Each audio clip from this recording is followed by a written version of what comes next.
সবাইকে আমন্ত্রণ জানাচ্ছি বিবিসি বাংলার আয়োজনে বাংলাদেশ সংলাপের আজকের এই বিশেষ পর্বে।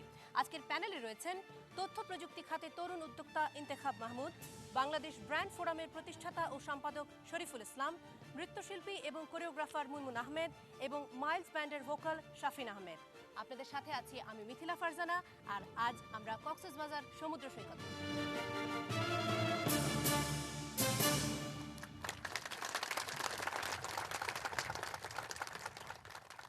দর্শকবৃন্দ, আজ আমরা এই কক্সবাজার সমুদ্র সৈকতে অনুষ্ঠানটা করছি, তার পেছনে একটা বিশেষ কারণ রয়েছে।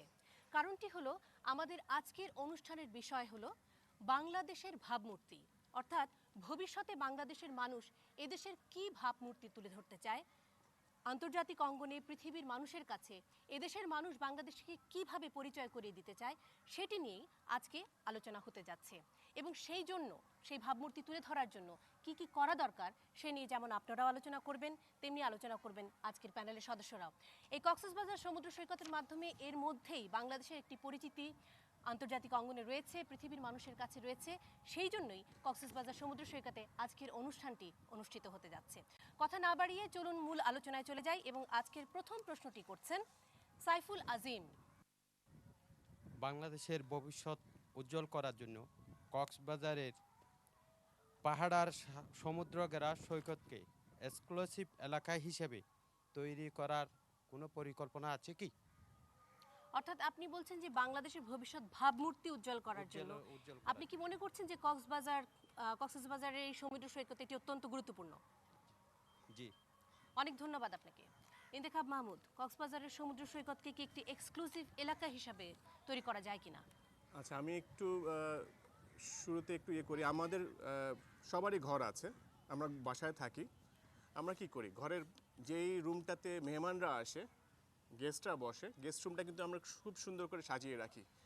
ঘরের ভিতরে শোয়ার ঘর, অন্যান্য এলাকা আমরা যতই অপরিচ্ছন্ন অথবা অগোছালো থাকুক, ফ্রন্ট ফেসটা কিন্তু খুব সুন্দর করে আমরা গুছিয়ে রাখি। অর্থাৎ ইন্তেখাব মাহমুদ, আপনি বলছেন যে পর্যটন, যেমন বলছেন সমুদ্র সৈকত ডেফিনেটলি বাংলাদেশের একটা মাইলস্টোন হচ্ছে গিয়ে আমাদের এই ট্যুরিজমের ইয়েতে যদি আসপেক্টে বলি, সমুদ্র সৈকত আমাদের একটা বিশাল সম্পদ এবং বিশাল একটা আমাদের this is the largest longest beach in the world. কিন্তু আমাদের ইয়েটা হচ্ছে গিয়ে দুঃখটা যেটা হচ্ছে গিয়ে এই লংগেস্ট বিচের যে সুবিধাটা আমরা কিন্তু অনুভব করতে পারি না। এই ক্ষেত্রে সরকারের একটু উদ্যোগী হওয়া উচিত, এই লংগেস্ট বিচটাকে প্রমোট করা এবং লংগেস্ট বিচের যে সুবিধা সেটা যেন দেশের জনগণ এবং বাইরে থেকে যারা আসবেন, ট্যুরিস্টরা আসেন, তারা যেন এটার বেনিফিটটা নিতে পারেন। এটা মনে হয় সরকারের তরফ থেকে ইনফ্রাস্ট্রাকচার ডেভেলপ করা উচিত এবং এটাকে প্রমোট করার ব্যবস্থা নেওয়া উচিত। আমি আরও যেটি আপনার কাছে জানতে চাইছিলাম সেটি হচ্ছে শুধু কক্সবাজার সমুদ্র সৈকত নয়, তার সাথে আমাদের আরও আছে সুন্দরবন এবং আরও অনেক জায়গা আছে বাংলাদেশে যেগুলোকে আসলে পর্যটন এলাকা হিসেবে, এক্সক্লুসিভ এলাকা হিসেবে ঘোষণা করা যেতে পারে। সেরকম একটি প্রশ্ন উনি করছেন যে আনফরচুনেটলি সো ফার বাংলাদেশের গভর্নমেন্টের পক্ষ থেকে বাংলাদেশকে দেশের বাইরে প্রমোট করার মতো তেমন কোনো উদ্যোগ আজ পর্যন্ত নেওয়া হয়নি। যখনই বাংলাদেশ গভর্নমেন্ট বাইরে গেছে, প্রমোট করেছে কি আমাদের প্রভার্টিকে প্রমোট করেছে, আমাদের ন্যাচারাল ডিজাস্টারকে প্রমোট করেছে। এখন যেটা হচ্ছে আপনার এনভায়রনমেন্ট ডিজাস্টার, এইসব নিয়ে কথা বলছে। কোনো দিনই দেশের যে এই ধরনের সম্পদ আছে, দেশের যে এত সুন্দর সুন্দর জায়গা আছে, সুন্দরবন বলেন, কুয়াকাটা বলেন, অথবা কক্সবাজার বলেন, এটার পাশাপাশি সিলেটেও অনেক ধরনের মানে টুরিস্টরা এনজয় করতে পারে, এরকম অনেক স্পট রয়েছে। এই ধরনের জিনিসগুলোকে তুলে ধরা দরকার। আর আরেকটা যেটা হচ্ছে গিয়ে, আমি প্রথমে যেই ঘরের যে উদাহরণটা দিলাম, আপনি একটা জিনিসকে তুলে ধরবেন কিসের মাধ্যমে? ওই জিনিসটাকে আপনি কিন্তু প্রিপেয়ার করবেন, তুলে ধরার মতো করে তৈরি করবেন। ওই ইনফ্রাস্ট্রাকচারটা কিন্তু তৈরি করে দিতে হবে গভর্নমেন্টকে। আমি আশা করি গভর্নমেন্ট এই ব্যাপারে উদ্যোগী হবেন এবং দেশের যে এইসব এলাকাগুলো আছে এইগুলোকে আর সামনে তুলে ধরা। অনেক ধন্যবাদ ইন্তেখাব মাহমুদ। মুনমুন আহমেদ, আপনি বলছিলেন এই পর্যটন এলাকাগুলো আসলে কিভাবে বাংলাদেশের ভাবমূর্তির সাথে জড়িত হতে পারে, কি করে বাংলাদেশের ভাবমূর্তিকে এটি আরো বেশি করে ইতিবাচক দিকে নিয়ে যেতে পারে? ইন্তেখাব ভাই যেটা বললেন যে আমরা আসলে যখন খুব ভালো একটা রান্না করি তখন মনে হয় যেন আমি আরেকজনকে খাইয়ে প্রশংসাটা নেই, নিজে খেয়েই কিন্তু আমরা আনন্দিত হই না। ঠিক একইভাবে আমাদের যেহেতু এত সম্পদ আছে, এত সুন্দর সুন্দর জায়গা আছে, আমরা ইচ্ছা করলে এটাকে অনেক সুন্দর করে সাজিয়ে গুছিয়ে যত্ন করে রাখলে যখন এটাকে বিভিন্ন জায়গায় এটা বিভিন্ন রিফ্লেক্ট বিভিন্ন পোর্টফোলিও বিভিন্নভাবে লোকজনদেরকে জানানো হবে, দেশে বিদেশে জানানো হবে এবং বাংলাদেশে প্রচুর ট্যুরিস্ট আসে। যখন বাংলাদেশে ঢোকা মাত্র এয়ারপোর্ট থেকেই তাদেরকে দিয়ে দেওয়া হবে অমুক অমুক জায়গা আছে, আপনারা কোথায় যেতে চান, কি দেখতে চান। সেই ক্ষেত্রে মুনমুন আহমেদ, তাতে কি বাংলাদেশের বর্তমান যে ভাবমূর্তি, যেটি ইমেজ, তার কি কোনো পরিবর্তন হবে মনে করছেন না, আপনি? আমি জাস্ট এই সেক্টরটা, পর্যটন সেক্টরে এই কথাটা বলছি, কিন্তু ভাবমূর্তি তো অনেকভাবেই আমাদের চেঞ্জ করতে হবে। আমাদের বাংলাদেশের সংস্কৃতি কিন্তু একটা অনেক বড় একটা সেক্টর। সংস্কৃতির মাধ্যমে কিন্তু আমাদের দেশকে অনেক সামনের দিকে এগিয়ে নিয়ে যাওয়া যায়, ভাবমূর্তি অনেক সুন্দর করা যায়। কারণ বাংলাদেশকে কিন্তু চেনে শুধু পোভার্টি দিয়ে বা শুধু দারিদ্র দিয়ে না, বাংলাদেশের সংস্কৃতি দিয়েও কিন্তু বাংলাদেশকে চেনে। এই সংস্কৃতিটাকেও আমি মনে করি যে আমরা সেই অনেক জায়গাটায় আসবো মুনমুন আহমেদ। দেখা যাক আমাদের দর্শকরা কে কি ভাবছেন যে বাংলাদেশের ভাবমূর্তি তুলে ধরার জন্য বাংলাদেশের পর্যটনের যে এলাকাগুলো আছে সেগুলো কিভাবে কাজ করতে পারে। আপনি বাংলাদেশের পর্যটন খাতে আমি মনে করি প্রথমেই বিগত সরকারগুলো দেশ স্বাধীন হওয়ার পর থেকে অবহেলায় ছিল। যেমন বিমান ও পর্যটন মন্ত্রণালয় বলা হয়, আমরা এখনও পর্যটন খাতকে আলাদা মন্ত্রণালয় করতে পারিনি। এটা হচ্ছে আমাদের 38 বছরের ব্যর্থতা। সেকেন্ডলি যেটা আমি বলতে চাই, কক্সবাজারে এখন ফেসিলিটি হচ্ছে, এখনও পর্যন্ত দেশি বিদেশি অনেক পর্যটক এখনও নিরাপদ নয়। রাত 10টা 11টার পরে এখনও বিচে নিরাপত্তাহীনতায় ভোগে। এবং আমি গতকালকে সেন্ট মার্টিন গিয়েছি, সেখানেও দেখলাম যে এখনও কাঠের সাঁকো দিয়েই আপনার শিপের মধ্যে ওঠা হয়, অথচ আমরা এখনও এটা করতে পারি না। অর্থাৎ আমি বলতে চাচ্ছি, আপনার কাছে জানতে চাইবো যে আপনি কি মনে করছেন যে এই পর্যটন শিল্পের যদি বিকাশ হয় তাহলে বাংলাদেশের ভাবমূর্তিরও পরিবর্তন হবে, সেটা কিভাবে? অবশ্যই পরিবর্তন হবে। আমরা নিউ সেভেন ওয়ান্ডার্সের মধ্যে যে আমরা যেহেতু সুন্দরবনকে নিয়ে আসতে পারছি, এটা যদি আমরা কক্সবাজার করে যদি নিয়ে আসতে পারতাম, বিদেশে যদি আমরা ছাত্রছাত্রীদেরকে নিয়ে ডেলিগেট করে যদি ক্যাম্পিং করার জন্য, বোট বাড়ানোর জন্য যদি আমরা বিদেশে বিভিন্ন ইউরোপ কান্ট্রিতে, আমেরিকান কান্ট্রিগুলোতে, ওয়েস্টার্ন কান্ট্রিগুলোতে আমরা টিম পাঠাতে পারতাম, তাহলে আমাদের দেশে এত সুন্দর লংগেস্ট সি বিচ আছে, সুন্দরবন আছে, রাঙ্গামাটি আছে, বান্দরবন আছে, এগুলোকে আমরা তুলে ধরতে পারতাম। অর্থাৎ আমরা তৃতীয় বিশ্বের মতো একটা দেশ হিসেবে আজকে পরিচিতি লাভ করতে পারতাম। অনেক ধন্যবাদ আপনাকে। এদিক থেকে আপনি। কক্সবাজার একটি পর্যটন নগরী, এটাতে আমি মনে করি নগরায়ন পরিকল্পিতভাবে হতে হবে এবং তারও প্রথমেই বাংলাদেশের যে চেতনায় মুক্তিযুদ্ধ সংগঠিত হয়েছিল 1970-এ, যে 30 লক্ষ শহীদ, 71-এ যে আশা বুক বেঁধেছিল যে অসাম্প্রদায়িক জঙ্গিবাদ, মৌলবাদ এগুলি বিশ্বের দরবারে আমাদেরকে হেয় করছে, ভাবমূর্তি ক্ষুণ্ণ করছে বাংলাদেশকে। আমি মনে করি আধুনিক বাংলাদেশ বিনির্মাণের যে স্বপ্ন আমরা দেখছি, যে ডিজিটাল বাংলাদেশের স্বপ্ন আমরা দেখছি, সেজন্য এই জঙ্গিবাদ, মৌলবাদ মুক্ত, আমরা পর্যটন নিয়ে অসাম্প্রদায়িক আলোচনা মুক্তিযুদ্ধের করছিলাম। চেতনায় আমরা পর্যটন নিয়ে আলোচনা এবং করছিলাম। কক্সবাজারও আপনার কি পরিকল্পিতভাবে সেই বিষয়ে কোনো সেই বিষয়ে কিছু বলবার জি আছে? জি, যে কক্সবাজারকেও একটি পর্যটন আধুনিক নগরী হিসাবে নগরায়ন করার জন্য পরিকল্পিতভাবে কক্সবাজারের সমস্ত অবকাঠামোগুলি ভবিষ্যতে নির্মাণের জন্য এবং কক্সবাজারে আন্তর্জাতিক মানের একটি ইনডোর স্টেডিয়াম এবং এই সমুদ্র সৈকতকে একটি এলাকাকে এক্সক্লুসিভ ট্যুরিস্ট জোন করে, যেটা সমুদ্রে প্রতি বছর এখানে মৃত্যু ঝুঁকি আছে সিবাদ করতে, অনেক ধন্যবাদ ওখানে আপনাকে। নেটিং করারও আমি প্রস্তাব করছি। অনেক ধন্যবাদ আপনাকে। পেছনে কক্সবাজারে বিদেশি পর্যটকের আগমন খুবই হতাশাজনক। এখানে বিদেশি পর্যটকরা কেন আসেন না এবং তাদেরকে আনার জন্য কি ব্যবস্থা করা উচিত, আমি প্যানেলকে প্রশ্নটা করছি। ধন্যবাদ। ধন্যবাদ আপনাকে। মেয়েদের মধ্যে কেউ কিছু বলতে চান কিনা? আপনি। আমরা সবাই জানি যে আমাদের দেশে বিভিন্ন রকম উপজাতীয় সম্প্রদায় আছে, আর ঐতিহ্যগত বিভিন্ন রকম দ্রব্য তৈরি হয় লোকশিল্পের মধ্যে যেগুলো পড়ে। তো আমি চাইছি প্রত্যেকটা জেলা থেকে ওই ধরনের লোকসামগ্রী নিয়ে আমাদের বিভাগীয় শহরগুলোতে যেন একটি বড় প্রদর্শনী সেন্টার করা হয় এবং বাইরে থেকে যারা ট্যুরিস্টরা আসবে তাদেরকে যেন ওই দিকে আমরা একটু বহমান করে দেই, যেন তারা ওখান থেকে আমাদের দেশের কৃষ্টি কালচারের লোক সামগ্রীগুলো বাইরে নিয়ে যায় এবং ওগুলো আমাদের দেশের মনে হয় ভাবমূর্তিকে কিছু হলেও প্রদর্শন করতে পারবে বিশ্ব দরবারে। অনেক ধন্যবাদ আপনাকে। শাফিন আহমেদ, সবাই বাংলাদেশের পর্যটন শিল্পের অনেক ইতিবাচক দিকের কথা বলেন। আপনি কি মনে করছেন যে বাংলাদেশের পর্যটন শিল্প সত্যি বাংলাদেশের ভাবমূর্তিকে উজ্জ্বল করার জন্য ভূমিকা রাখতে পারে? ডেফিনেটলি পারে, অবশ্যই পারবে। বাংলাদেশের গর্ব কক্সবাজার, বাংলাদেশের গর্ব সুন্দরবন, সেন্ট মার্টিন, কুয়াকাটা ইত্যাদি প্রচুর ভালো ভালো এলাকা আছে যেখানে আমরা যদি পর্যটকদেরকে লোকাল এবং বিদেশি পর্যটকদেরকে আমরা নিয়ে যেতে পারি তাহলে তারা অ্যাপ্রিসিয়েট তো অবশ্যই করবে, কিন্তু এটার প্রপার প্রমোশনের দরকার আছে, ফ্যাসিলিটি ক্রিয়েট করার দরকার আছে, যেটা এখানে আমাদের উপস্থিত দর্শকদের মধ্যে কেউ কেউ উল্লেখ করলেন যে অবকাঠামোর কথাটা। Infrastructure has to be right in order for everybody to enjoy the places. Cox's Bazar ওয়ার্ল্ডের লংগেস্ট বিচ, এবং এ ব্যাপারে কোনো সন্দেহ নাই যে এটার মতো একটা বিচ সারা পৃথিবীর কোথাও আপনি পাবেন না, কিন্তু এটা মানুষকে জানাতে হবে। এবং আরেকজন যে জিজ্ঞেস করলেন যে কী ধরনের ফ্যাসিলিটি ক্রিয়েট করলে বিদেশি পর্যটকরা উৎসাহিত হবেন, তাদের জন্য চিন্তা করতে হবে যে আমার যেরকম জায়গাটা অলরেডি রয়েছে, নেচার এবং প্রকৃতির সাথে সম্পৃক্ত হয়ে কক্সবাজারের মতো একটা জায়গা রয়েছে, কিন্তু এখানে পর্যটক আসলে দিনের বেলায় জায়গা এনজয় করবেন, সন্ধ্যাবেলা এনজয় করবেন, তারপরে দেখতে হবে তাদের আর কি কি ধরনের এন্টারটেইনমেন্ট দেওয়া দরকার, কি কি প্রয়োজন, সেগুলি চিন্তা করে সেই ধরনের ফ্যাসিলিটি ক্রিয়েট করতে হবে। প্রত্যেকটা দেশ যারা আজকে ট্যুরিজম থেকে অনেক ফরেন কারেন্সি আর্ন করে, তারা সকলে কিন্তু বিদেশি পর্যটকদের প্রয়োজনটাকে উপলব্ধি করে সেইভাবে তাদের পর্যটনের ভূমিকাটা তারা রাখেন। তো সেই রকম আমাদের সরকারেরও করা দরকার আছে। আজকে আমার একটা জিনিস পয়েন্ট আউট করা দরকার, বিবিসি বাংলাদেশ সংলাপকে আমি ধন্যবাদ জানাই আজকে এই অনুষ্ঠানটা কক্সবাজারে অনুষ্ঠিত করার জন্য। এভাবেই ফোকাসটা আসে এসব জায়গার উপরে, কিন্তু কক্সবাজারে আস্তে আস্তে বহু বছর ধরে আস্তে আস্তে দেখছি যে জায়গাটার যে পরিবর্তনটা হচ্ছে, এখানে সরকার যদি এখনই হস্তক্ষেপ বা পরিকল্পনা একটা প্ল্যান অনুযায়ী যদি জায়গাটা ডেভেলপ না হয়, এই কক্সবাজার কিন্তু মাল্টি স্টোরিড বিল্ডিং হবার জায়গা না।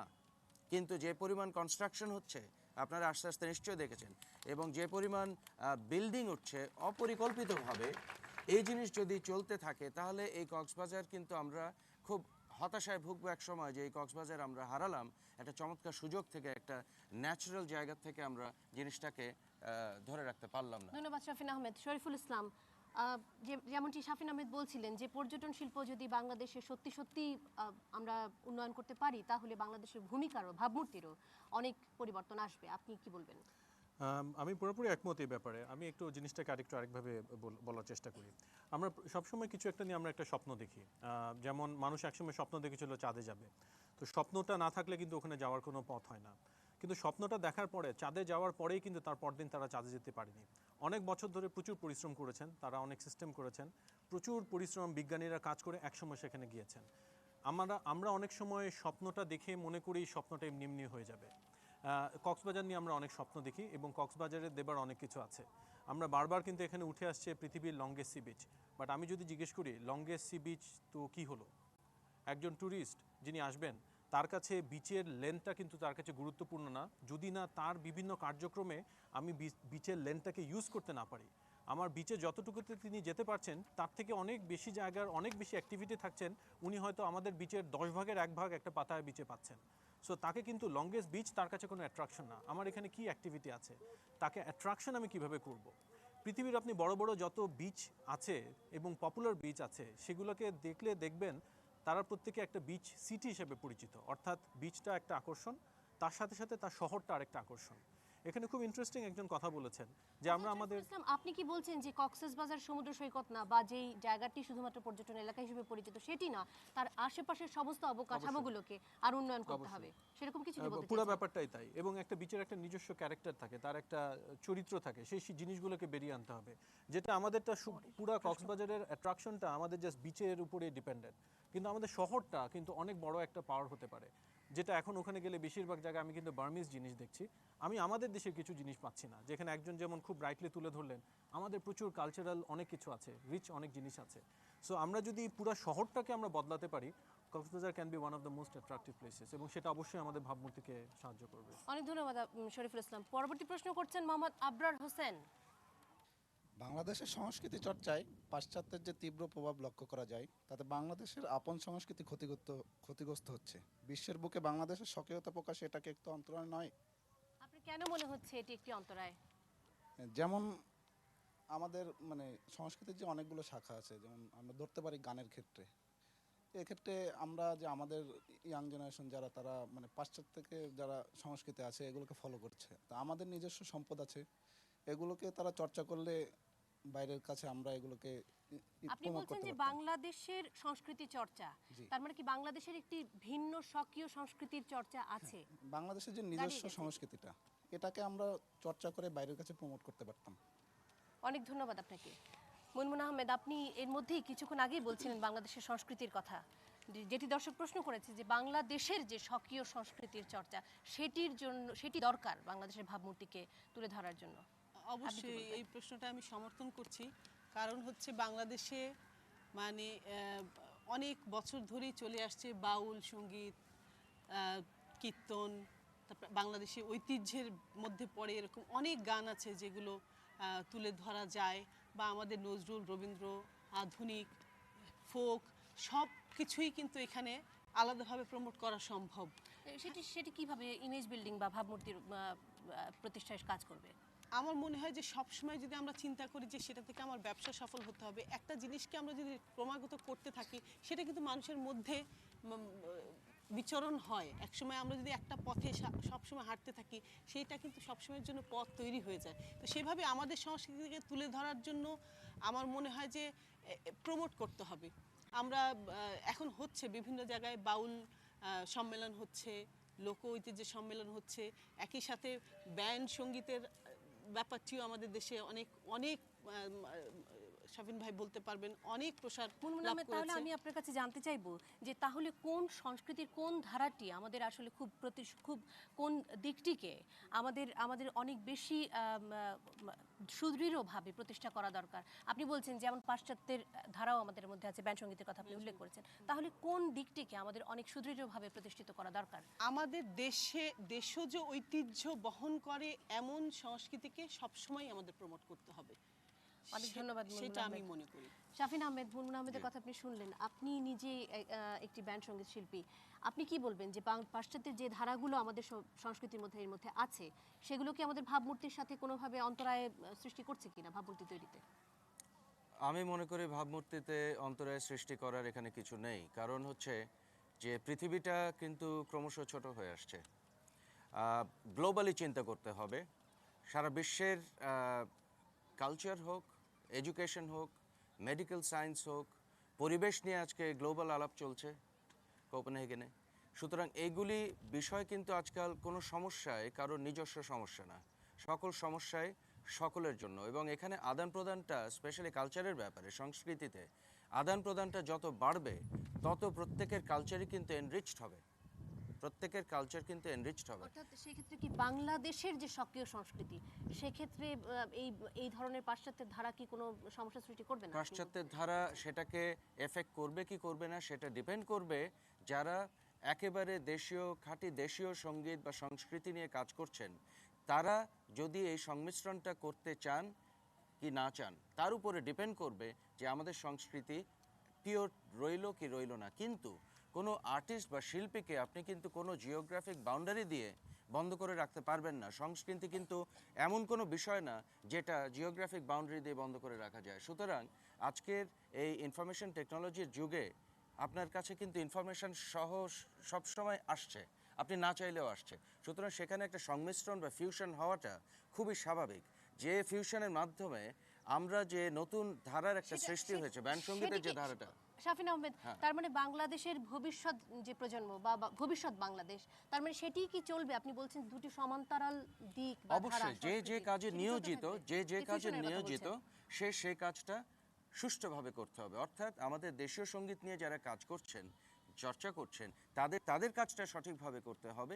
কিন্তু আর্টিস্ট কিন্তু কোনো ধরাবাঁধা নিয়মের মধ্যে অপারেট করে না। একটা শিল্পীর কিন্তু ওই স্বাধীনতাটার প্রয়োজন রয়েছে, যার কারণে আজকে গত 20 বছর ধরে এই যে ব্যান্ড সঙ্গীতের যে নতুন ধারাটা দাঁড়িয়েছে এবং এটা কিন্তু আমরা বলতে পারি গর্ব করে যে এই মিউজিক কিন্তু এখন এক্সপোর্ট হচ্ছে বাংলাদেশ থেকে। কিন্তু শাফিন আহমেদ, তাহলে বাংলাদেশের ভবিষ্যৎ সংস্কৃতির ধারাটি কি হবে? সেক্ষেত্রে যে স্বকীয় সংস্কৃতির একটি ধারার কথা আমরা বলছি, সেটি আমরা কিভাবে চিহ্নিত করতে পারবো? কোনোটাই তো বন্ধ করা হচ্ছে না।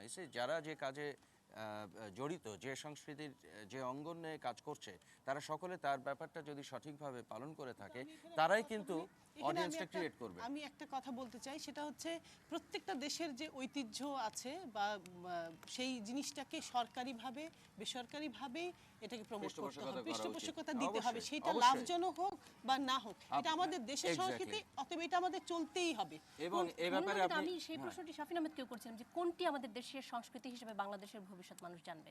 না, বাংলাদেশের দুটোই কি সমান্তরালভাবে চলবে? হ্যাঁ, চলবে। বাংলাদেশের ভবিষ্যৎ হিসেবে অবশ্যই মানুষ, যেমন এখন জাপানে লালনের হয়, কি বলে, বড় বড় কনসার্ট হয় লালনের, এবং লালনকে নিয়ে ওখানে রিসার্চ হচ্ছে। আমাদের দেশীয় ঐতিহ্য, যেমন একজন বাঙালি শাড়ি পরবে, হ্যাঁ, বাংলাদেশি স্টাইলে শাড়ি পরবে, এখন যদি ফিউশন করে সে যদি অন্যভাবে একটা শাড়ি পরতে চায়, সেটা তার একেবারেই নিজস্ব ব্যাপার। ধন্যবাদ মুনমুন আহমেদ। দেখা যাক দর্শকরা কে কি ভাবছেন। দর্শকদের অনেকের অনেক হাত আছে। পেছন থেকে আমরা ইংলিশ মিডিয়াম স্কুলগুলোর কথা জানি যে আমাদের বাচ্চারা ইদানিং ইংলিশ মিডিয়াম স্কুলে যারা পড়ে তারা বাংলা ভাষার অনেক শব্দই বোঝে না, এবং হিন্দি সিরিয়ালের দৌরাত্মের কথাও আমরা জানি। তারা হিন্দি সিরিয়ালের দৌরাত্মে পড়ে হিন্দি বলা শুরু করে, সেক্ষেত্রে আমাদের সংস্কৃতি কি হুমকির মুখে পড়ে যাচ্ছে না? ধন্যবাদ আপনাকে। এই পাশ থেকে আপনি। মুনমুনাপার কথাটার প্রেক্ষিতে বলছি, ওনারা সব সংস্কৃত কথাই বললেন। আমাদের যে বিশাল পার্বত্য এলাকা, এখানে একটা বিরাট এরিয়া, এই আপনার সৈকত সহ মিন করে, এখানে সবাই খাগড়াছড়ি, বান্দরবন, রাঙ্গামাটি বিভিন্ন এরিয়া ঘুরে আসছেন। এখানে যে রাখাইন বা চাকমা, বিভিন্ন ধরনের আদিবাসী আছেন। আদিবাসীদের সংস্কৃতি কিন্তু যথেষ্ট একটা খুব বহুল, মানে অনেকের কাছেই সমাদৃত। এটা সঞ্জীব দ্রং আমাদের বিভিন্ন দেশে চেষ্টা করছেন করার জন্য, এদের আদিবাসীদের সম্পর্কে, সংস্কৃতি সম্পর্কে, বিভিন্ন সম্পর্কে তাদের উপস্থাপন করছেন, মানবাধিকার সম্পর্কে। কিন্তু এখানে আপনারা যে যারাই আছেন গবেষক, সংস্কৃতি সম্পর্কে যারা করছেন, কিন্তু আদিবাসীদের কথা তো কেউ বলছেন না এই দেশে থেকে। কিন্তু বিদেশে তো আদিবাসীদের আমরা অনেক দেখি, আফ্রিকান আদিবাসী, ওই নিকারাগুয়ার, বিশেষ আমেরিকান। আপনি কি মনে করছেন যে এই আদিবাসীদের সংস্কৃতি বাংলাদেশের ভবিষ্যৎ ভাবমূর্তিতে একটি বিরাট ঐতিহ্যশীল ভূমিকা রাখে এখানে আদিবাসী সংস্কৃতি, এবং এটা যথেষ্টভাবে করা দরকার। আমাদের পার্বত্য এলাকা থেকে অনেক সম্প্রদায় আছে। অনেক ধন্যবাদ আপনাকে। আমাদের সরকার একদম পেছন থেকে আমি আসবো আপনার কাছে, একদম পেছন থেকে। বিষয় হচ্ছে গিয়া, আমাদের সব কিছু শুরু হয় কিন্তু একদম শিশু লেভেল থেকে, যারা খুব বাচ্চা থাকে। তো আমরা যে জিনিসটা দেখি, শিশুদেরকে যখন যে জিনিসটা শেখানো হয় ওইটাই কিন্তু তারা শিখে। কিন্তু আমাদের ক্ষেত্রে দেখা যায় যে শিশুদের জন্য কোনো অনুষ্ঠান, সাংস্কৃতিক প্রোগ্রাম, কালচারাল বিষয় কোনো কার্যক্রম করতে গেলেই কোনো কোম্পানি তাতে সাড়া দেয় না। কোনো কোম্পানি শিশুদের জন্য কোনো বাজেট থাকে না, কোনো প্রোগ্রামের জন্য সাপোর্ট দেয় না। সো দ্যাট শিশুবেলায় যদি কেউ সংস্কৃতি সম্পর্কে না জানে, তাহলে অবশ্যই সে টেলিভিশনে বসে ডিশ চালিয়ে ইংরেজি সংস্কৃতি শিখবে, এবং সেইটার জন্য অবশ্যই আমরাই দায়ী। অনেক ধন্যবাদ আপনাকে। আপনি জি। আমাদের দেশে যারা ব্যান্ড সঙ্গীতের যারা করছেন, ব্যান্ড সঙ্গীতের সাথে আছেন, তারা আমাদের দেশের তরুণদেরকে উজ্জীবিত করছেন, এই জন্য তাদেরকে আমরা ধন্যবাদ জানাচ্ছি। তারা একটা পর্ব তারা করে যাচ্ছেন, ড্রিল করে যাচ্ছেন। তারপরে কথা আমরা যেটা বোঝাতে চাচ্ছি সেটা হচ্ছে, আমাদের নিজস্ব কিছু সংস্কৃতি আছে যেটা দিয়ে আমরা বিদেশে আমাদের ভাবমূর্তি তুলে ধরার চেষ্টা করতে হবে, এই জন্য যে আমার সংস্কৃতির দিকে যেন বিদেশের বিভিন্ন বিশ্বের মানুষকে যেন আকৃষ্ট করতে পারি, এটা হচ্ছে আমার টার্গেট, আমার উদ্দেশ্য। কিন্তু ব্যান্ড সঙ্গীতের ক্ষেত্রে অনেক ক্ষেত্রে দেখা যায় বাংলা শব্দগুলোকে ইংলিশ ঢঙে উচ্চারণ করা হয়, এমনকি বাংলা ওয়ার্ডগুলোকে ইংলিশের স্টাইলে বলা হয়। এতে কি বাংলার শব্দগুলো, বাংলার যে ব্যাকরণগত দিকটাকে মার খাচ্ছে না? আমরা কি চেষ্টা করতে পারি না, ব্যান্ড সঙ্গীত যারা করছেন, চর্চা করছেন, তারা কি ভিন্ন দেশের সংস্কৃতিকে আমাদের মধ্যে ছড়িয়ে দিচ্ছেন, নাকি আমাদের সংস্কৃতিটাকে বহির্বিশ্বের মানুষের কাছে ছড়িয়ে দিচ্ছেন? সেটাও দেখতে হবে। কারণ আমার লক্ষ্য হচ্ছে অন্য দেশের বিশ্বের মানুষকে আমার দিকে আকৃষ্ট করা, আমাকে বিশ্বের দিকে আকৃষ্ট করা নয়। যদিও বলা হচ্ছে গ্লোবাল ভিলেজ বলা হচ্ছে, তারপরে কথা হচ্ছে যে আমার বাংলা উচ্চারণ, আমার বাংলা সঙ্গীত, আমার বাংলা যেটা একবারে ক্লাসিক্যাল ধারা, ক্লাসিক্যাল নয় মানে সনাতন যে ধারা, সেদিকে বিশ্বের মানুষকে আকৃষ্ট করে আমার ভাবমূর্তিকে আমি উন্নত করি। অর্থাৎ বাংলাদেশের ভবিষ্যৎ ভাবমূর্তিতে বাংলার ভবিষ্যৎ কি হবে, বাংলা ভাষার কি, বাংলা ভাষার ভবিষ্যৎ কি হবে? অনেক ধন্যবাদ। শাফিন আহমেদ কিছু বলতে চাইছেন? একেবারে একমত আমি। শব্দটা যেন বিকৃত বা উচ্চারিত না। অনেক ধন্যবাদ আপনাকে। অবশ্যই বাংলা ভাষা বলবো, বাংলা ভাষার মতো করে বলতে হবে, এখানে বিকৃত করার কোনো সুযোগ নাই। তবে আমি বলতে চাই যে আমাদের দেশীয় কাজগুলিকে ঠিকমতো ভাবমূর্তি তুলে ধরা দরকার। ব্যান্ড সঙ্গীতটা এখানে মূল বিষয় নয়। যেমন চিন্তা করে দেখেন, কাজী নজরুল ইসলাম কিন্তু আমাদের জাতীয় কবি। ওনার কাজ, কর্ম, সংস্কৃতি, লেখা, গান হোক বা সাহিত্য হোক, এটার কতখানি আমরা বিশ্বের কাছে তুলে ধরতে পেরেছি। অর্থাৎ সরকার, একটু আগে মুনমুনাবা যে কথা বলছিলেন, যে সরকারের কিছু রোল আছে এখানে, কিছু করণীয় রয়েছে, সেখানে কাজী নজরুল ইসলামের কাজই আমরা এখনো বিশ্বের কাছে তুলে ধরতে পারিনি। আমরা আমাদের কাজ স্বল্প পরিসরে করছি। সেটা দিয়ে যদি ব্যান্ড সঙ্গীত বিশ্বের কাছে পৌঁছে যায়, যেরকম আমাদের প্রচুর সৃষ্টি করা গান কিন্তু বিশ্বের বিভিন্ন জায়গায় বসবাসরত বাঙালিদের কাছে অতি পরিচিত, এটা কিন্তু কোনো নেগেটিভ ব্যাপার না, এটা কিন্তু একটা পজিটিভ ব্যাপার। আমি যখন বিদেশে কনসার্ট করতে যাই, তখন কিন্তু দর্শকদের মধ্যে বিদেশিদের পাশাপাশি বাংলাদেশের ফ্ল্যাগ ওড়ে। ধন্যবাদ শাফিন আহমেদ। ইন্তেখাব মাহমুদ, অনেকক্ষণ ধরে শুনছিলেন যে আচ্ছা, আমি বাংলাদেশের একটু ভাবমূর্তি এবং comment তার করতে সাথে চাই, বাংলাদেশের সংস্কৃতি। সংস্কৃতি ব্যাপারটা কিন্তু কচু পাতার পানির মতো না, টোকা দিলেই পড়ে যায়। ইটস নট দ্যাট ফ্লিমজি, এটা আপনাদের মনে রাখতে হবে। আর আমরা কিন্তু আমাদের সংস্কৃতিকে এনরিচ করতে পারি বাইরের পজিটিভ ইনপুট নিয়ে। আমি এখানে বাংলাদেশে এখন যারা ইয়াং মিউজিশিয়ানস আছেন, যারা মিউজিক তৈরি করেন, তাদের মধ্যে কেউ কেউ বাংলাদেশের যে ফোক মিউজিক নিয়ে কাজ করছে, এবং তাদের যে প্রেজেন্টেশনটা তারা এমনভাবে ফোক মিউজিককে প্রেজেন্ট করছে, এখনকার যে ইয়াং জেনারেশন তারাও কিন্তু, যারা ওই ফোক মিউজিক শুনতো না অথবা ওই ফোক মিউজিকের সাথে তাদের কোনো পরিচিতি ছিল না, তারা কিন্তু ওই ফোক মিউজিকগুলো শুনছে এবং চিনছে। এবং আশ্চর্যের ব্যাপার হচ্ছে গিয়ে লন্ডনে ইভেন নাইট ক্লাবে ওই ধরনের ওই ফোক মিউজিকগুলো বাজে। অর্থাৎ আপনি বলছেন যে বাংলাদেশের যে স্বকীয় সংস্কৃতি যেটিকে বলা হচ্ছে, তার সঙ্গে এই পাশ্চাত্যের ধারার সংমিশ্রণ আরো বেশি করে পৌঁছাতে সাহায্য করছে মানুষের কাছে, সেরকম কিছু। এখন আপনি যদি কোনো আমাদের সংস্কৃতিটাকে যদি বাইরে পৌঁছাতে চাই, আমাকে কিন্তু প্রেজেন্টেশনটা তাদের মতো করে করতে হবে, যাতে তারা এই জিনিসটা বোঝে। ধন্যবাদ ইন্তেখাব মাহমুদ। শরীফুল ইসলাম, এখানে দুটো জিনিস কিন্তু আসছে, একটা হচ্ছে কি আমাদের সংস্কৃতিকে হারিয়ে যাচ্ছে কিনা, আরেকটা অংশ হচ্ছে বাইরে নেবার একটা ব্যাপারে। আর তার সাথে খুব ইন্টারেস্টিং একটা আলোচনা এসছে যে আমাদের টিভির ইনফ্লুয়েন্সটা। তো প্রথমত আমি মনে করি যেখানে গভর্নমেন্টের ভূমিকা এখানে বারবার এসছে, এবং যেখানে আমাদের ইন্ডিভিজুয়াল ভূমিকা, যে আমাদের একটা কিন্তু প্রচুর রিসার্চ করা এবং আমাদের নিজেদের পিছনে ইনভেস্ট করা, যাতে আমাদের জায়গাগুলো আমরা আরও ভালো করে শিখতে পারি, জানতে পারি। ওই জায়গাটাতে একটা বড় গ্যাপ আছে। আর বাকি জিনিসগুলো এত ফ্লুইড থাকে যেখানে এটা তার নিজের মতো একটা শেপ নিবে, যেটা কিন্তু আমার ফাউন্ডেশন যদি স্ট্রং না থাকে, আমরা যদি দেশপ্রেম না থাকে, আমরা যদি এক্সেলেন্স দ্বারা ধাবিত না হই, আমাদের যদি নিজেদেরকে ইমপ্রুভ করার চেষ্টা না থাকে, তখন কিন্তু আমরা যে কোনো একটা রূপ নিয়ে নিব যেটার মধ্যে আমাদের স্বকীয়তা কিছুই থাকবে না। সেটা কিন্তু ডিপেন্ড করবে আমরা কিভাবে তৈরি হয়েছি প্রত্যেকে অ্যাজ এন ইন্ডিভিজুয়াল, আমাদের এনভায়রনমেন্ট কি সাহায্য করছে আমাদেরকে হতে, আমাদের কি নিজস্ব আইডেন্টিটি নিয়ে আমরা কি বড় হতে পারছি। তখন সেখানে আমি মিউজিক করি, আমি বই লেখি, আমি বিজনেস করি, যাই করি না কেন, তার ভিতরে আমার সোলের মধ্যে কিন্তু আমার দেশ লুকিয়ে থাকবে। ওই জায়গাটা আমার মনে হয় গ্যাপ আছে। পরবর্তী সেটা যে কোনো শেপেই যাক, ইন্ডিয়ার অনেক কিছু আজকে সারা পৃথিবীতে যাচ্ছে, সেটা কিন্তু ইন্ডিয়ার কোর ফর্মে নেই, কিন্তু তার মধ্যে সেটা যতই ফিউশন হোক, তার ভিতরে কিন্তু তাদের এসেন্সটা আছে। অনেক ধন্যবাদ শরীফুল ইসলাম। পরবর্তী প্রশ্ন করছেন মাহফুজুল করিম। একটি দেশের অগ্রগতি নির্ভর করে সুন্দর গণতান্ত্রিক ব্যবস্থা এবং ঐক্যের উপর। এক্ষেত্রে বাংলাদেশের বর্তমান রাজনৈতিক বিভক্তি কি এদেশের অগ্রগতির পথে অন্তরায় নয়? কি ধরনের বিভক্তির কথা আপনি বলছেন? যেমন বিভিন্ন রাজনৈতিক দলের মধ্যে যে প্রতিহিংসার রাজনীতি আমরা দেশে দেখতে পাচ্ছি, যেটার কারণে, যে বিভক্তির কারণে ভারত এবং পাকিস্তানকে স্বাধীন হতে হয়েছে, এবং যে সাম্প্রদায়িক বিভক্তির কারণে হয়েছিল, যেমন এরপর হয়েছে অর্থনৈতিক এবং রাজনৈতিক প্রতিহিংসার কারণে বাংলাদেশকে স্বাধীন হতে হয়েছে। সেই একই গণতান্ত্রিক ব্যবস্থায় কি ধরনের বিভক্তি দেখছেন এবং সেটি ভাবমূর্তির সাথে কিভাবে সম্পর্ক আছে, কিভাবে সম্পর্কিত?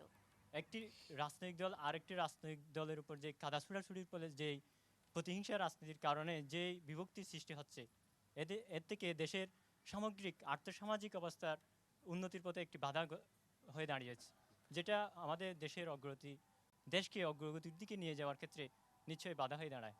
অনেক ধন্যবাদ আপনাকে। শরীফুল ইসলাম, উনি বলতে চাইছেন যে বাংলাদেশের রাজনীতিতে যে প্রধান যে দলগুলো রয়েছে তাদের মধ্যে যে কাঁদা ছোড়াছুড়ি, সেগুলোর কারণেই এক ধরনের বিভক্তি সৃষ্টি হচ্ছে এবং সেটির সব ধরনের অগ্রগতির জন্যই অন্তরায়, ভাবমূর্তি তুলে ধরার জন্য অন্তরায়। আপনার কি মনে হয়?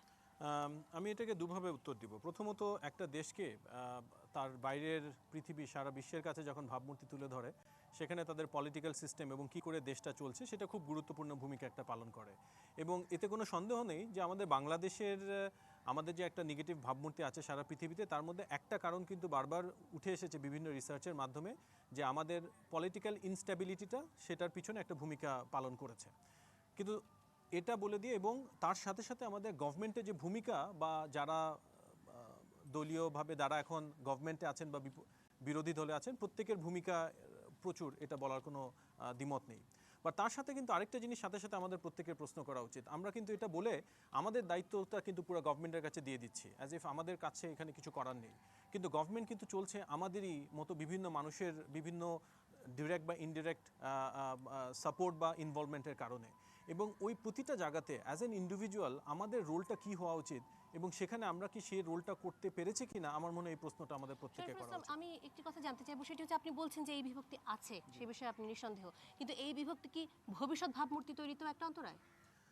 অবশ্যই ভবিষ্যৎ এবং আমাদের ভাবমূর্তি এখন যেটা হয়েছে সেটা কিন্তু সেটার উপরে একটা বড় ভূমিকা সেটা রেখেছে।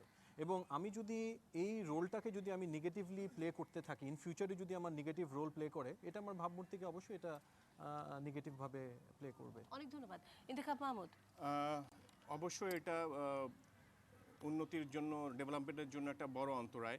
আরেকটা যেটা হচ্ছে গিয়ে আমরা এই দুই দলই যখন যে ক্ষমতা থাকে তার বিরোধী দল যে থাকেন, কনস্ট্রাকটিভ ক্রিটিসিজম বলে কিছু নাই তাদের মধ্যে। ইন্তেখাব মাহমুদ, গণতান্ত্রিক এই ঐক্য কিভাবে বাংলাদেশের ভাবমূর্তিকে উজ্জ্বল করতে পারে? এখন যেটা হচ্ছে গিয়ে ধরেন যেই গভর্নমেন্ট ক্ষমতায় থাকে সেই গভর্নমেন্ট ডেফিনেটলি কিছু ভালো কাজ করে, কিছু ভুল ত্রুটি করে। এখন যেই পজিটিভ এফোর্টগুলো নিচ্ছে, যে ভালো কাজগুলো করছে, দ্যাট শুড বি হাইলাইটেড। এবং এখানে আমার মনে হয় মিডিয়ার একটা ভীষণ বড় একটা রোল আছে। বাংলাদেশের পত্রপত্রিকাগুলো যেভাবে নেগেটিভ নিউজগুলো যেভাবে হাইলাইটেড হয় ফ্রন্ট পেজে লাল রঙে কালার করে, আমার মনে হয় না পৃথিবীর অন্য কোথাও কোনো দেশে, সভ্য দেশে এইভাবে মিডিয়া এভাবে এই নেগেটিভ নিউজগুলোকে হাইলাইট করে। এটাতে হয় কি, বিদেশেও যখন ইয়েরা দেখছে, অডিয়েন্সরা দেখছে, তারাও কিন্তু দেশের সম্পর্কে একটা নেগেটিভ একটা ধারণা পাচ্ছে। এবং এটার সবচেয়ে বাজে এফেক্ট পড়ে এফডিআইতে, ফরেন ডিরেক্ট ইনভেস্টমেন্টের একটা ইম্প্যাক্ট পড়ে। অনেক ধন্যবাদ আপনাকে। দর্শকরা, আপনি গণতন্ত্রের প্রধান সত্য হচ্ছে সরকারি দল এবং বিরোধী দল। আমাদের যে পার্লামেন্টারি ডেমোক্রেসি, এটা পার্লামেন্টারি পদ্ধতির মাধ্যমে আজকে আমরা স্বাধীনতার দীর্ঘ কয়েক যুগ পর এগিয়ে আসছি। কিন্তু আজকে পার্লামেন্ট অনেকটা স্থবির, সরকারি দলের পার্লামেন্টের সেখানে অনুপস্থিত, পাশাপাশি বিরোধী দল পার্লামেন্ট বর্জন করছে।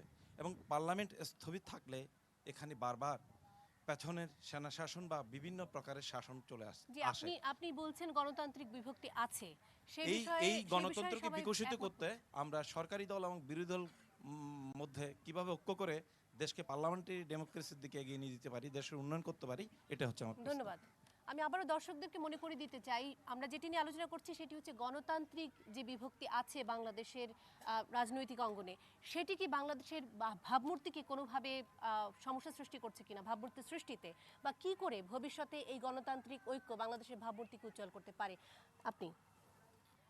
রাজনৈতিক মতভিন্নতা অবশ্যই থাকবে, কিন্তু যেটা গণতন্ত্রের জন্য যেন হুমকি না হয় সেটা আমাদের অবশ্যই খেয়াল রাখতে হবে। কিন্তু আমাদের প্রধান দুটো দল আওয়ামী লীগ এবং বিএনপি, এটা সবসময় তারা ক্ষমতা আসলেই ভুলে যান, আবার ক্ষমতা থেকে যখন নেমে যান তখন আমার গণতন্ত্রের কথা বলেন। আমাদের এইটাও ত্যাগ করতে হবে, কারণ আমরা দেখছি আমাদের বারবার সামরিক শাসন আসছে, যারা বারবার গণতন্ত্রকে হুমকির মুখে ফেলেছে। আমরা চাচ্ছি যে আমাদের প্রধান দুই নেত্রী ওনারা যেন আপোষ রফায় সবকিছু আলোচনার মাধ্যমে সবকিছু ঠিক করেন, তাহলে আমাদের বাংলাদেশ শান্তি অবশ্যই ফিরে আসবে। অনেক ধন্যবাদ আপনাকে। পেছন থেকে আপনি। এখানে একটি কথা বলার আছে আমার, সেটা হচ্ছে যে এখানে বলা হচ্ছে যে রাজনৈতিক বিভক্তি, বাঙালিরা কোনোদিনই বিভক্ত নয়।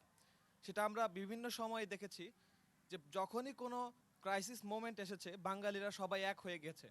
এখানে রাজনৈতিক বিভক্তি, সেটা দলগুলোর বিভক্তি, এটা একটি রাজনৈতিক ফোবিয়া। সেটা হচ্ছে রাজনৈতিক দলগুলোকে যখন আমরা ওভার এমফাসিস করছি, যে রাজনৈতিক দলগুলোকে আমরা অতিরিক্ত পরিমাণের প্রায়োরিটি দিয়ে তাদেরকে সামনে নিয়ে যাচ্ছি, বাট যারা জনগণ দেশের, তারা কোনোদিনই বিভক্ত ছিল না। আসলে ইটস দ্য সিস্টেম আপনি তার মানে বলতে চাইছেন, আপনি বলতে চাইছেন যে বাংলাদেশের জনগণের মধ্যে আসলে কোনো বিভক্তি নেই, আছে বাংলাদেশের রাজনৈতিক দলগুলোর মধ্যে। কিন্তু বারবার যেটি আলোচিত হচ্ছে যে এই রাজনৈতিক বিভক্তির কারণেই বাংলাদেশের একটি নেগেটিভ ইমেজ পৃথিবীর কাছে আছে। তাহলে রাজনৈতিক বিভক্তির যে কথাটা আসতেছে সেটা হচ্ছে যে পুরোপুরি সামগ্রিক সিস্টেমটার জন্য মনে করি আমি, আমাদের একটি কনস্টিটিউশন আছে, আমাদের সংবিধান আছে, আমাদের একটি জাতীয় সংসদ আছে। আমাদের জাতীয় সংসদের যদি আমাদের দেশের সমস্যাগুলোকে নিয়ে কনস্ট্রাকটিভ ওয়েতে যদি আলোচনা করা হয়, তাহলে রাজনৈতিক বিভক্তি নামক এই যে শব্দটা, এটার কোনো অস্তিত্ব বাংলাদেশে নেই। এটা শুধুমাত্র একটি মন গড়া একটা কনসেপ্ট, যে কনসেপ্টটা শুধুমাত্র আমাদের নেগেটিভ দিকে ধাবিত করছে। আমাদের আসলে এগিয়ে যাওয়ার টাইম এসেছে এবং সামগ্রিক সিস্টেমটাকে ডেভেলপ করতে হবে। অনেক ধন্যবাদ আপনাকে। পেছন থেকে একটি হাত। জি, বাংলাদেশে নির্বাচন হয়, 4 দলীয় জোট বা মহাজোট যে কোনো একজন জয়ী হয়, কিন্তু জনগণ বারবার পরাজিত হচ্ছে। এই ধরনের একটা মতামত আমাদের অনেকের মধ্যে আছে, এই ধরনের একটা বক্তব্য। এটা আসলে রাজনৈতিক বিভক্তি এবং রাজনৈতিক মতভিন্নতা থাকতে পারে আমাদের মধ্যে। যেহেতু গণতন্ত্রের কথা আমরা বলছি, রাজনৈতিক মতভিন্নতা আমাদের মধ্যে থাকতে পারে, কিন্তু রাজনৈতিক বিভক্তির বিষয়ে সেটা যেন আমাদের মধ্যে, আমাদের রাজনৈতিক দলগুলোর মধ্যে না থাকে। রাজনৈতিক মতাদর্শের ভিন্নতা আমাদের মধ্যে থাকবে, কিন্তু বিরোধী দল, সরকারি দল, আপনাদের সবার প্রতি আমাদের একটা অনুরোধ থাকবে, দেশের নীতি নির্ধারণের যে মূল কেন্দ্র, যা আমাদের মহান জাতীয় সংসদ, সেখানে আপনারা সরকারি দল, বিরোধী দল সবাই একসাথে অংশগ্রহণের মাধ্যমে আমাদের দেশীয় ভাবমূর্তিকে আরো সমুন্নত করতে পারবেন। ধন্যবাদ আপনাকে। মুনমুন আহমেদ, রাজনৈতিক বিভক্তি কি করে অন্তরায় সৃষ্টি করছে বাংলাদেশের ভাবমূর্তি তৈরিতে? কিছুটা অন্তরায় তো সৃষ্টি করছেই। আর এখানে একটি অনুষ্ঠানে যে একজন আরেকজনের কুশল বিনিময় করেছেন, তাতেই জনগণ অনেক খুশি হয়েছিল। তো সেরকম আমরা চাই যে দুটো দল মিলেই কিন্তু আমাদের দেশকে এগিয়ে নিয়ে যেতে পারে, এবং মিল হলেই জনগণ আমার মনে হয় খুব খুশি হয়। আর ইফতেখার ভাই যেটা বললেন যে এক দল যখন কোনো ভালো কাজ করবে তাকে প্রশংসা করা, এবং সেই নিউজগুলো আসলে আসা সবার মাঝখানে, খালি খারাপ কি কাজ করা হলো সেটাই নিউজ হয়ে আসে, সেটা আমার মনে হয় এটা অনেকটাই অন্তরায় হয়ে যায়, অনেকটাই। শাফিন আহমেদ, রাজনৈতিক বিভক্তি এবং বাংলাদেশের ভাবমূর্তি কিভাবে দুটোকে পিছিয়ে দিচ্ছে? আমি মনে করি, পরিষ্কারভাবেই বলি, দেশের রাজনীতি, বাংলাদেশের রাজনীতি বাংলাদেশের ভাবমূর্তিকে বারংবার, একবার না বারংবার ক্ষতিগ্রস্ত করছে এই জন্য যে ক্ষমতা হস্তান্তরের যখন সময় আসে, তখনই দেখা যায় যে আমাদের প্রসেসটা আসলে ডেমোক্রেটিক না, এবং একটা ভয়ঙ্কর ধরনের নোংরামি বা কাদা ছোড়াছড়ি আমরা লক্ষ্য করি, যেটা খুব নিম্নমানের দুটো দলের মধ্যে। আমি এই বিজয়ের মাসে বলতে চাই যে 16ই ডিসেম্বর আমরা দেশ স্বাধীন করতে পেরেছিলাম, বিজয় অর্জন করেছিলাম। দেশ হয়তো স্বাধীন হয়েছে, কিন্তু আমি মনে করি দেশের মানুষ পরিপূর্ণভাবে স্বাধীন এখনো হয় নাই। কারণ আমরা এই রাজনীতির প্রভাবে সকলেই যে ক্ষেত্রে কাজ করছে, সকলেই কম বেশি প্রভাবান্বিত হচ্ছে রাজনৈতিক দলগুলির মাধ্যমে। আমরা দুঃখের বিষয় যে বাংলাদেশ এই 38 বছরেও একটা ভিশনারি লিডারশিপ আমরা এখনো পেলাম না। দুঃখের বিষয়, 1 বা 2 জন হয়তো এসেছিলেন কিন্তু স্বল্প সময়ের জন্য, কিন্তু পরবর্তীতে এই যে এতটা সময় পার হয়ে গেল, আমরা যদি একটা ভালো লিডারশিপ পেতাম, এদেশ আজকে এতদিনে অনেক দূর চলে যেত। অনেক ধন্যবাদ শাফিন আহমেদ। পরবর্তী প্রশ্ন করছেন শেখ আব্দুল্লাহ আল মামুন।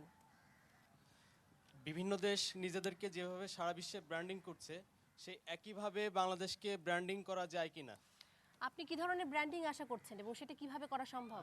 আমি ব্র্যান্ডিং বলতে বোঝাতে যাচ্ছি যে মালয়েশিয়া তাদেরকে ব্র্যান্ডিং করছে ট্রুলি এশিয়া, ইন্ডিয়া তাদেরকে ইনক্রেডিবল ইন্ডিয়া, এভাবে তারা বাংলাদেশের একটি ব্র্যান্ডিং আছে, সেটি রূপময় বাংলাদেশ। হ্যাঁ, রূপময় বাংলাদেশ আছে, শুধু এই একটা সেক্টর না, আদার সেক্টরেও বাংলাদেশ তাদেরকে ব্র্যান্ডিং করতে পারে।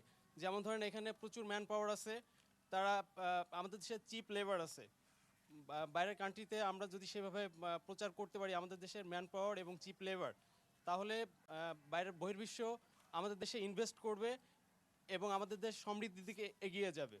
আর আরেকটা ব্যাপার হচ্ছে, বাংলাদেশে যে নিউ 7 ওয়ান্ডার্স আছে, সুন্দরবন এবং কক্সবাজার, এটা খুবই একটা ভালো জায়গা। সুন্দরবন হচ্ছে সারা বিশ্বের ভিতরে সবচেয়ে বড় ম্যানগ্রোভ বনাঞ্চল। অর্থাৎ আপনি বলছেন যে এই সমস্ত উপাদানগুলো নিয়েই বাংলাদেশের ব্র্যান্ডিংটি হওয়া উচিত। হ্যাঁ হ্যাঁ হ্যাঁ। অনেক ধন্যবাদ আপনাকে।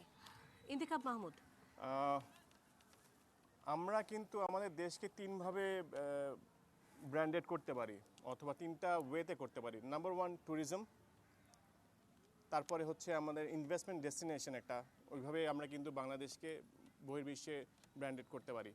আরেকটা জিনিস আছে, ওইটা লোকজন অথবা গভর্নমেন্ট মেশিনারিজে যারা আছে তারা আইডেন্টিফাই করছে না। আমি কয়েকদিন ধরে আমার মাথার মধ্যে এটা আছে, আমাদের যে রিলিজিয়াস যে কিছু ব্যাপার স্যাপার আছে, আমার এটা হঠাৎ করে মনে পড়লো যখন বাংলাদেশ গভর্নমেন্ট কেয়ারটেকার গভর্নমেন্টের সময় গৌতম বুদ্ধের চুল কেটে শ্রীলঙ্কাকে দিয়ে দিল, তখন আমার মনে হলো কি একটা বিশাল একটা সম্পদ। আপনি চুল কেটে না, চুল অনেকদিনই ওখানে রাখা ছিল সেই না, গচ্ছিত ওটা চুল কিন্তু কেটে। না, ওটা কিন্তু আংশিক কেটে দিয়েছে, এখনো কিন্তু কিছু চুল এখনো বাংলাদেশে এখনো আছে। আছে, হ্যাঁ। আমি খালি ব্যাপারটা যদি আমরা এইভাবে রিয়েলাইজ করি যে আমাদের নবী হযরত মুহাম্মদ সাল্লাল্লাহু আলাইহি ওয়াসাল্লামের যদি কোনো মাথার চুল যদি ওইখানে কত লোক মানে মুসলমান ধর্মাবলম্বী লোক কত লোক যেত ওই জিনিসটা দেখতে। নট অনলি দ্যাট, এটাকে বেসিস করে যদি আমরা বৌদ্ধদের কিন্তু অনেক উপাসনালয় আছে, কক্সবাজারেও আছে, ঢাকাতেও আছে, বিভিন্ন জায়গায় আছে। এইসব জিনিসকে একসাথে তুলে ধরে যদি ইয়ে করা হয়, বৌদ্ধ ধর্মাবলম্বী যেসব দেশে যেসব জনগণ আছে তারা কিন্তু আকৃষ্ট হবে এই জিনিসটা দেখার জন্য। এরকমভাবে আমরা আমাদের পৃথিবীর সব দ্বিতীয় বৃহত্তম ইয়ে হচ্ছে কংগ্রিগেশন ফর মুসলিম হচ্ছে গিয়ে ইজতেমা। এইখানে যে ইনফ্রাস্ট্রাকচারগুলো এটাও যদি গভর্নমেন্ট ঠিকমতো ডেভেলপ করে দেয়, এতেও কিন্তু আমরা আকৃষ্ট করতে পারি। ইন্তিখাব মাহমুদ, আপনি ব্র্যান্ডিংটাকে কিভাবে দেখছেন? বাংলাদেশের এই যে বিউটিফুল বাংলাদেশ আপনি বললেন, রূপময় বাংলাদেশ, এই ব্র্যান্ডিংটাকে আপনি মনে করেন যে যথেষ্ট প্রচার প্রসার পেয়েছে এবং মানুষ চেনে বিউটিফুল বাংলাদেশকে? বিউটিফুল বাংলাদেশ আপনি বললেই তো হবে না। বিউটিফুল বাংলাদেশকে তো আপনি বিউটিফুলভাবে প্রেজেন্ট করতে হবে, তৈরি করতে হবে। আমি এখানে একটু উদাহরণ দিতে চাই, সিঙ্গাপুরের উদাহরণ দিতে চাই। সিঙ্গাপুরে আপনি যদি গাড়ি নিয়ে বেরোন, দেশের এক জায়গা থেকে আরেক জায়গায় যেতে 1 ঘন্টা সময় লাগবে, এর বেশি না। এরপরে যদি যেতে চান আপনি মালয়েশিয়া যেয়ে চলে যাবেন। এই ছোট্ট একটা দেশ কিভাবে নিজেদের বিভিন্ন জিনিসগুলোকে ব্র্যান্ডেড করে এমনভাবে প্রচার করছে যাতে মনে হচ্ছে যে ওই দেশে অনেক অ্যাক্টিভিটি, অনেক কিছু হচ্ছে। এই ইনফ্রাস্ট্রাকচারগুলো ডেভেলপ করার দায়িত্ব হচ্ছে গিয়ে গভর্নমেন্টের। ধন্যবাদ। আমি এখানে আরেকটু বলতে চাই, ইনফ্রাস্ট্রাকচারের কথা যখন আসলো, আমি বছর 3 আগে কক্সবাজারে এসেছিলাম আমরা বন্ধু বান্ধব মিলে। তো যাওয়ার পথে আমি ঘুমিয়ে গেছিলাম বাসে, হঠাৎ করে দেখি বাস নড়ে। কি বাসটা যাচ্ছে একটা রেল লাইনের উপর দিয়ে, একটা ওই রেল লাইনের উপর দিয়ে আপনার বাসও যায়, ওই রেল লাইনের উপর দিয়ে ট্রেনও যায়। মানে এরকম এই ইনফ্রাস্ট্রাকচারগুলো যদি গভর্নমেন্ট তৈরি না করে দেয় তাহলে কোনো দেশে কোনো ট্যুরিজম ডেভেলপ করবে না। অনেক ধন্যবাদ ইন্তিখাব মাহমুদ। শাফিন আহমেদ, বাংলাদেশকে কিভাবে ব্র্যান্ড করা যায়? দেখেন, ব্র্যান্ডিংটা সবকিছু, পৃথিবীর সবকিছুই কিন্তু মার্কেটিংয়ের উপর নির্ভরশীল। কে কিভাবে নিজেকে বা দেশকে বা নিজের প্রোডাক্টটাকে মার্কেটিং করছে। মার্কেটিংটা is everything, everybody is selling something. সবাই কিন্তু কিছু না কিছু সেল করছে, হয় নিজেকে, নাহলে কোনো প্রোডাক্টকে বা নিজের প্রতিভাকে, যেভাবেই হোক। আর বাংলাদেশকেও ঠিকমতো প্রপারলি মার্কেটিং করতে হবে। প্রপারলি মার্কেটিং করতে গেলে এখানে বড় ভূমিকা রাখতে হবে বাংলাদেশের যে ফরেন মিশনগুলি রয়েছে, আমাদের যে দূতাবাসগুলি রয়েছে বিদেশে, তাদের অনেক বেশি অ্যাক্টিভ রোল প্লে করতে হবে দুটো ক্ষেত্রে। একটা হচ্ছে যে দেশের ভাবমূর্তিকে তুলে ধরার জন্য এবং এদেশের ব্যবসার সম্ভাবনাকে তুলে ধরার জন্য, ব্যবসা, বিদেশি ফরেন ইনভেস্টমেন্ট নিয়ে আসার জন্য অনেক বেশি সচেষ্ট হতে হবে বিদেশি মিশনগুলিকে। ধন্যবাদ শাফিন আহমেদ। বাংলাদেশকে কিভাবে ব্র্যান্ডিং করা যায়, কিভাবে করা সম্ভব, আপনারা কিভাবে করতে চান বলে মনে হয় আপনি? আমি মনে করি আমাদের যারা এনআরবি আছেন বিদেশে, তারা আমাদের একটা অ্যাম্বাসেডর হিসেবে কাজ করতে পারেন।